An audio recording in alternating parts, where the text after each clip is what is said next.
bino baebo kolanda pasi ya Congolais et sengo ba politiciens toka sommaire. Mokonzi ya mboka chef de l'État Félix Antoine Tshisekedi Mukatombolo Fachi Béton armé azalaki bongo na conférence na Davos kune pa iwa mbato ya mbongo to babengi yango conférence économique mondiale place bakutana kuna kobeta masolo ya bato balingi kokolisa pe ko développer bamboka na bango.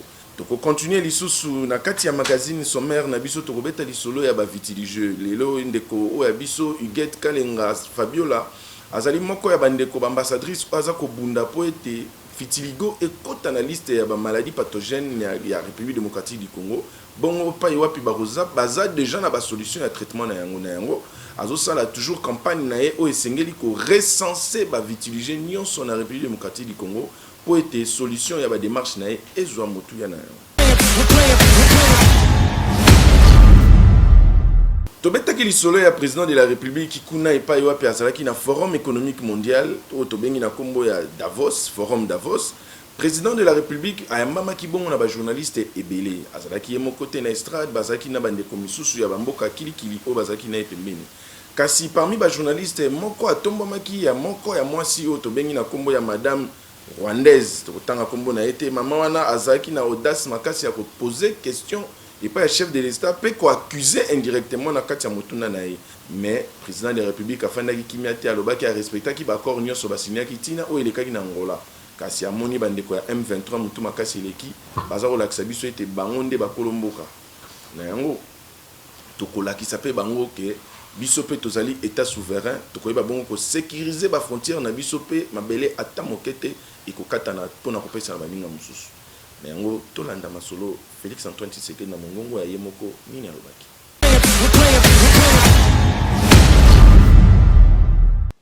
Thank you very much. My question is for President of DRC. Ma question est adressée au président de la RDC.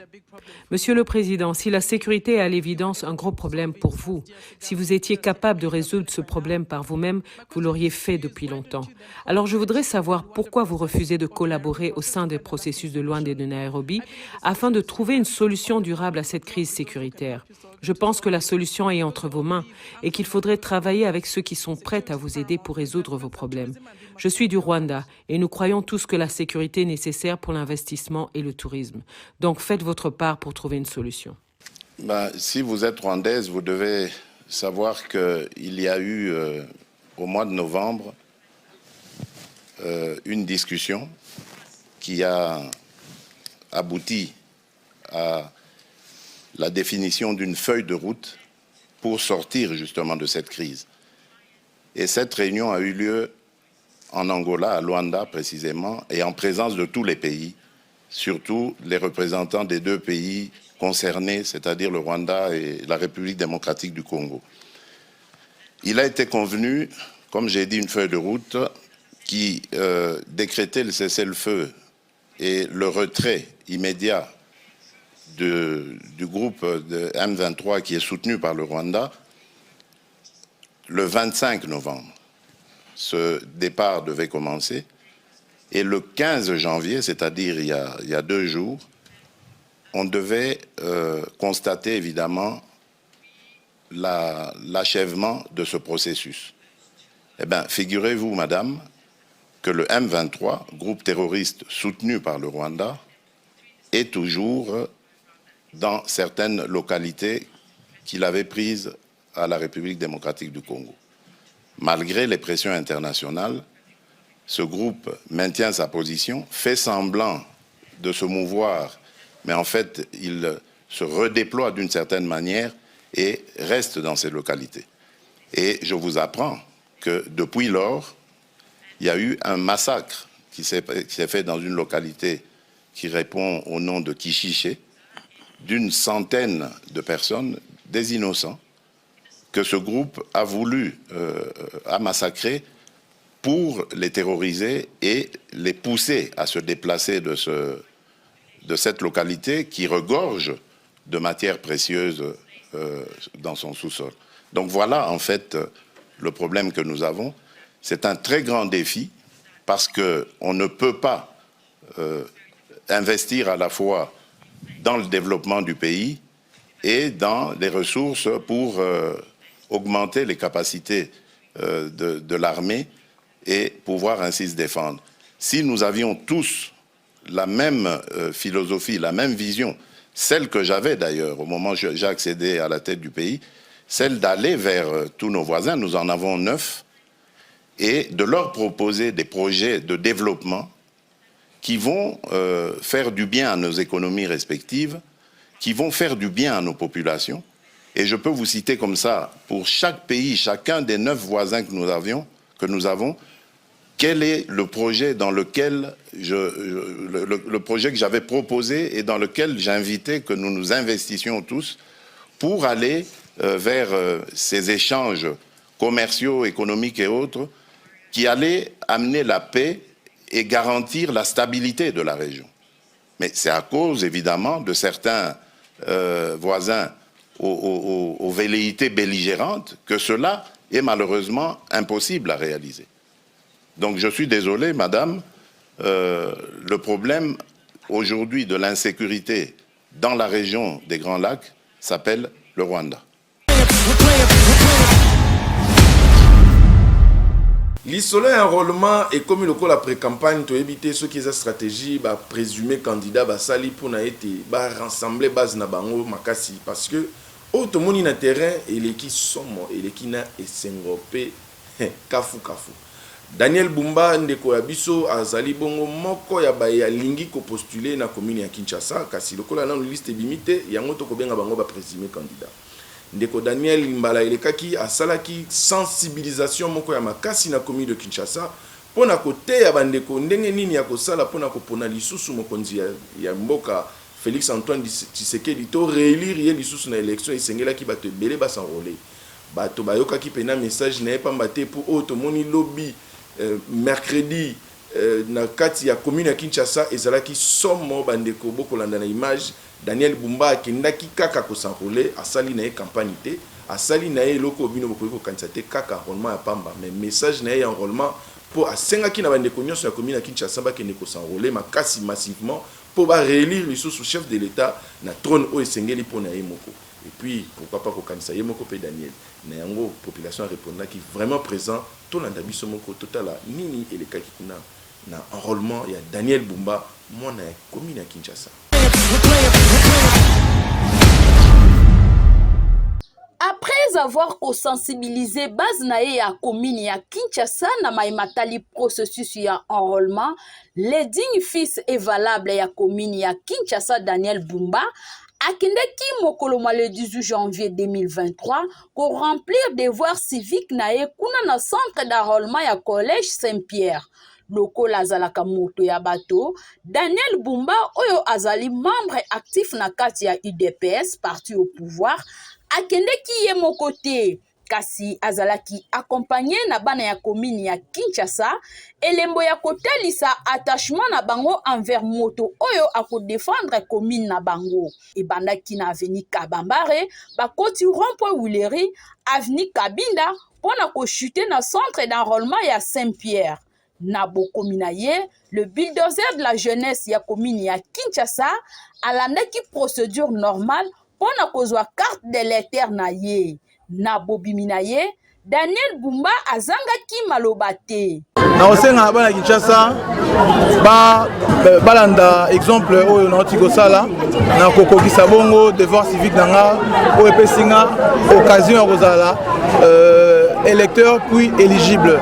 Donc voix au s'enrôler ezali ko permettre biso na ko participer na processus ya évolution ya mboka na biso parce que nzela ya carte oyo ndoko pona bakonzi ya malamu o bakokoka ko kopesa biso bonsomi na biso comme peuple congolais. En tout cas, on a apprécié Moussa Ledo Salama, on a profité pour féliciter Bandeko Asseni.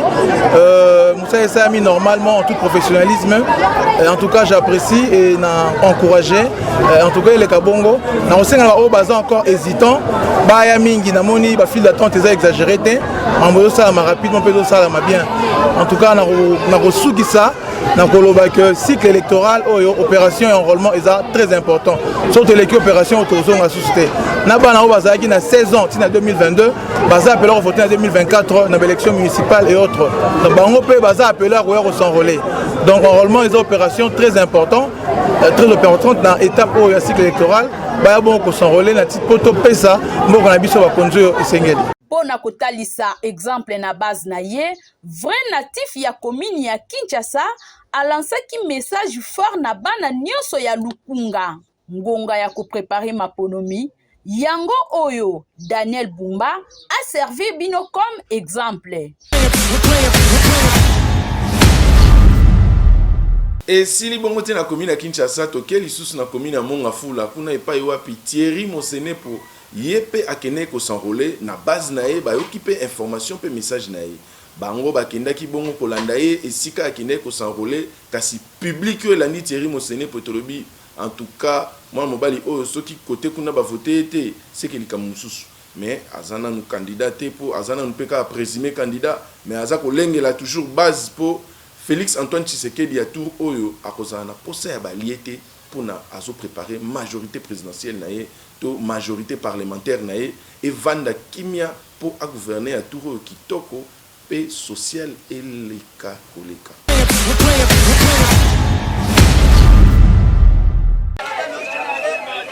Accompagné des différents membres de la Convention de Congolais Unis, Jean-Thierry Mosenepo, membre du bureau politique de l'Union Sacrée et leader de la jeunesse des CCU, s'est fait enrôler ce mardi au quartier Tchad dans la commune de Mongafula à Lukunga. Était en train de traîner les pas pour s'enrôler massivement, puisque c'est leur devoir en tant que citoyens et citoyennes de venir prendre la carte d'électeur qui pourrait leur permettre non seulement de l'utiliser comme identité, mais aussi de revendiquer le vote au jour et date prévus par la CENI.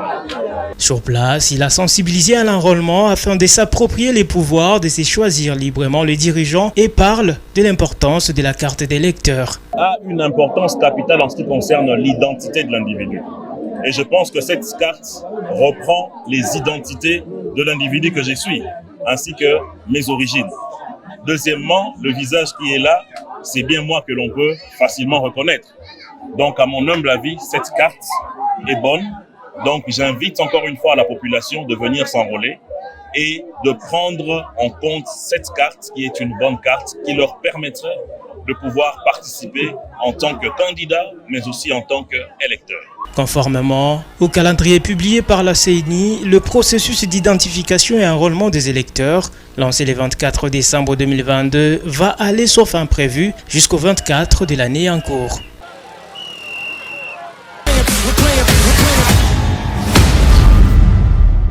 Bande ko balandi na ebisi bino likambo ya enrôlement oyo eza somo eza pena ke olali soko ozape rolamuka kovanda te po makamno pe kovanda kuna na Congo central mwasi malonga mwasi ya développement oyo bazobenga mama ndona ntomantono ye aza geti panupanu mwana ya monsieur panupanu Raphaël akitaki bongo na ntelu kosala ete a remplir devoir civique na ya enrôlement.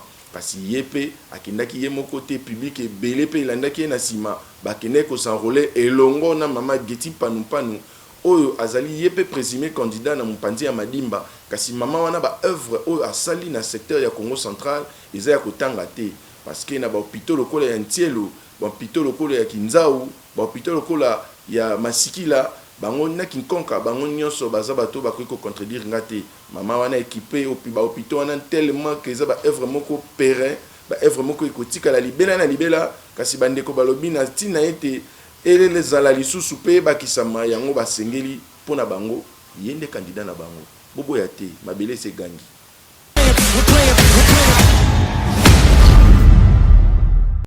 En tout cas, merci pour l'accueil vraiment chaleureux. Et puis, Singa, vraiment, et c'est pays Singa Makassi. On a qui déterminé à Koya Awa pour s'enrôler. Nanga qui Koya et pas ya Batunangai, Batakati.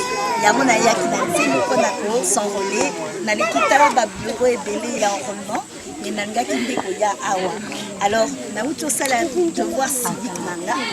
Ok, Naouti, qu'on s'enrôler, contre la carte en haut. Alors, on a pas encouragé Binonionso pour s'enrôler. Parce que l'air est comme à décembre, quand on a une élection, ceux qui vont s'enrôler à quitter, bon, on voter. Or, vote est vraiment tellement important. Parce que nous sommes toujours là-bas. eza voix ya Madimba, il faut y compter. Donc ndenge balobaka Madimba ndinga akufundina.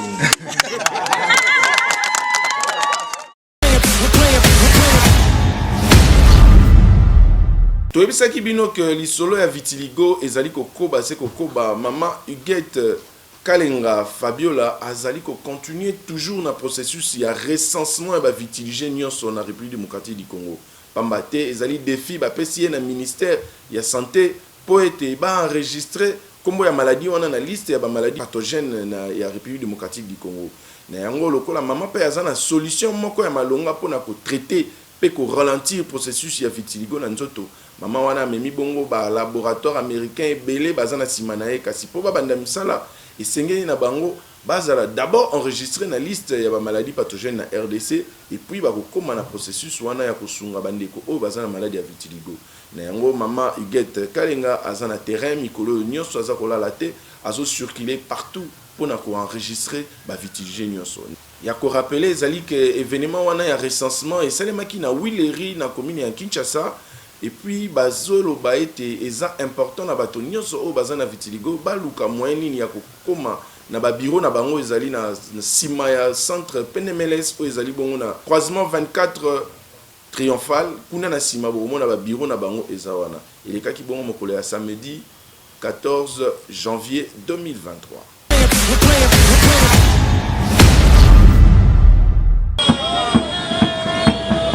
Bible eloba, mon peuple périt faute de connaissances. Papa, maman, elenge, bosimba ete, maladie oyo ebengami na kombo ya vitiligo, ezalaka nango maladie ya kindoki te. Il suffit olanda traitement na yango malamu, nde okobika.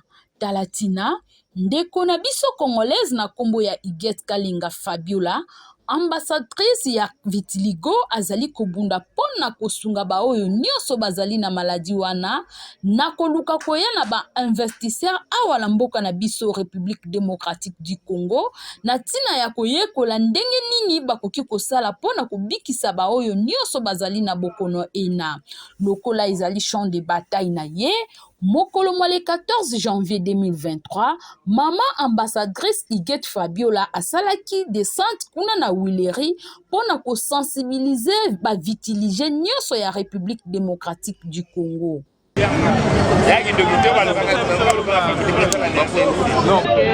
avons organisé cette activité, c'était pour attirer d'abord l'attention de la population par rapport au vitiligo. Vu que le vitiligo est moins connu par la population congolaise, et comme l'association aussi est en train de préparer une activité, donc réaliser un projet d'identification des personnes atteintes du vitiligo en RDC, c'est la raison pour laquelle nous avons éveillé d'abord la conscience ou l'attention de la population congolaise sur le vitiligo. Exactement parce que d'abord la place, donc Wileri regorge plusieurs personnes, plusieurs arrêts qui vont de plusieurs sens de la ville province de Kinshasa. Et je sais que chacun des personnes qui ont participé à cet événement, ils seront obligés de communiquer par rapport à notre projet de bouche à l'oreille et cette communiqué va toucher, le communiqué va toucher de partout. Pe asengaki na ba nyonso bazali na ba symptômes ya vitiligo bakende ko s'enregistrer na bureau na bango oyo ezwami na croisement 24 triomphal juste derrière PNMLS. Natina ete ministère ya santé et reconnaître bango po ete baluka lolenge nini ya kosilisa maladie ya vitiligo. Bana bibwa bazaya ko sepela makasi po bazui visite ya docteur Youssouf Mangwaya ye azali moko ya bana ya bibwa oyo azana souci mingi ya kosunga bandeko ya ye kasi na yango asalaki visite moko ya terrain po wana tobengaki yango na kombo ya inspection des lieux po atala ndenge nini ya kosala po batiela bango pont ba relier ba deux côtés ya bibwa nyonso bakoma kosala transaction na bango kitoko pe baye ba bongo ko évacuer to ko évacuer na ba libre occupation na bango. Na yango monsieur Youssouf, docteur Youssouf Mangwaya akendaki bongo na ba expert oyo ba yebi musala ya ba pont batala bisika nini bakoki ko poser pont wana pour servir na bandeko ya bibwa. Na yango to sengi na bana ya bibwa nyonso bozana na sima ya docteur Youssouf Mangwaya pour akokisela bino projet wana parce que tout le monde ndenge bozo souffrir na likambo ya pont pour kitsa mitema. Merci beaucoup Patrick Kitoko. Ngai docteur Youssouf Mangwa ya double bransard oyo boyebi malamu en tant que mwana ya Tchangu na zali na besoin Tchangu ezala développer. Lelo toye na ba membre nyonso ya fondation droit à la vie o na Kambaka toye pona kosala inspection na mai o ekaboli des quartiers ekaboli quartier Bibwa na quartier Talangai. Alors lelo tozana problème sérieux na si bomo na bilili grandeur ya mai oyo soki mbule beti bana classe na ngambu moyeba kene classe kotoyo ezate batu bacholaka bana classe pe ya kotoyo moyeba zonga kotoyo ezate. Alors on a souci à kolinga population ngai docteur Youssouf Mangwa ya double bransard nazana besoin tocha pont esika oyo. Alors ce tocha pont esika oyo et ko permettre flexibilité na accessibilité à la population.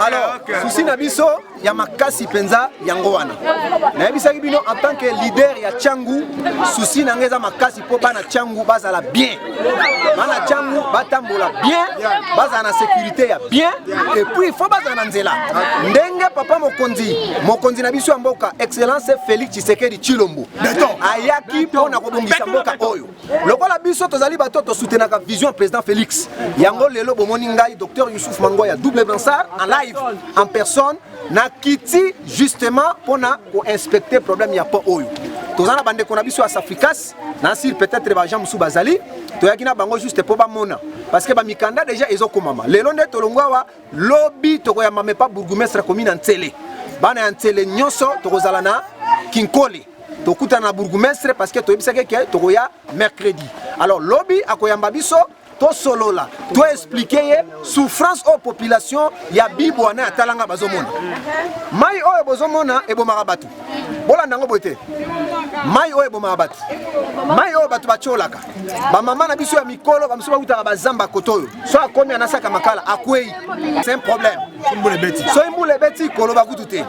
Alors nde yango wana toye lelo na initiative ya fondation droit à la vie oyo tozana plus de 9450 membres na Tchangu kaka toye po totala misala nini toko sala awa objectif principal za tochela bango pont so toche pont awa tokolongwa awa tokena maya ya ngambu place oyo quartier terre jaune libulu azelu et kaboli Talangai tokokende tokochali sous pont. Objectif na biso ezali to accompagner vision ya président Félix Tshisekedi na misala oyo yaza na posa kosala biso pe ba disciple na ye lokola toza sima vision na ye et longona fondation droit à la vie et longona docteur Youssouf Mangwa ya double bransard na bana ya Tchangu nyonso mobimba tokende liboso.